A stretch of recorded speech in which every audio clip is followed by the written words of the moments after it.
All right, guys, today in this brute shoot, we're talking about the clean and jerk.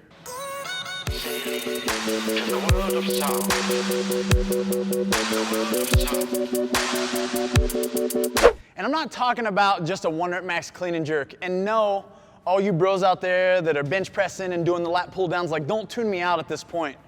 Because we're gonna talk about the benefits of doing it and the many ways that you can do this, right? Even though it's a barbell movement, and a lot of times we see it on the Olympic stage for a 1 rep max, there are many ways to skin this cat with the clean and jerk. And one of the big attributes that I can think of right off the top of my head is the fact that we can open up our minds and utilize this as a form of conditioning, right? Any of you that have done clean and jerks in the past for more than 1 rep, even if it's a double, a triple, you know that it can be extremely cardiovascularly taxing, especially if it's loaded with a moderately heavy weight that allows you to need to recruit focus and accuracy in order to execute the lift.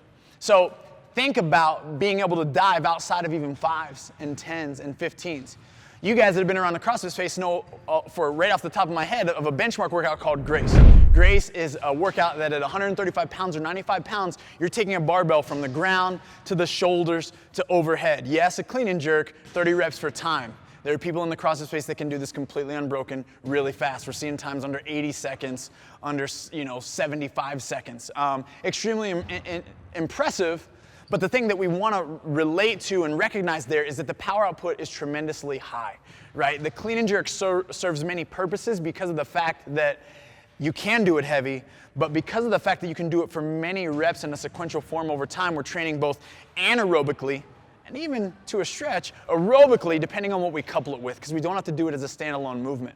Now, the reason why clean and jerk specifically is so beneficial is because we're making, more often than not, a large load travel a long distance, and we do so quickly, right? And each one of those attributes creates benefits to it, right? A large load is gonna make us stronger. So whether we choose to do it for 1 rep or 5 reps, us having to put forth the focus, the correct order of operations to create the coordination to get the bar off the ground through the first, the second, and the third pull to us under the load to stand it up and then to execute the jerk, that adds the skill component and adds in a lot of skill complexity that will go in many avenues through our fitness.